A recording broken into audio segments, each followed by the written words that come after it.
Kain na po tayo.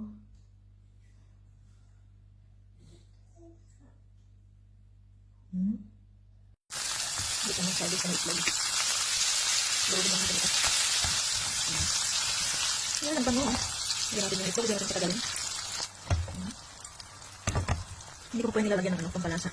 Mamaya ko siya lalagyan ng salt, pepper, and konting bacon.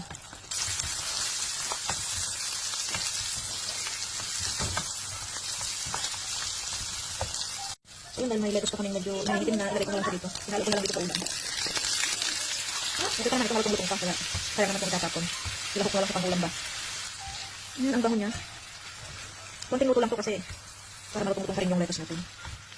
Lagyan natin ng paminta.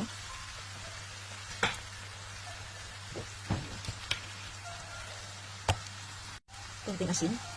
At konting betchin. Mix lang natin. Titikman na po natin ito. Yun, oh.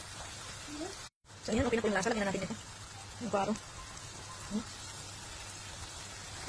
Siyempre, lagyan natin ng pangmalakasan. Sili. So ayan mga idol. Ready na po ang ating ulam pananghalian. Ginisang sardinas na may itlog at saka lettuce. Kakain na po tayo.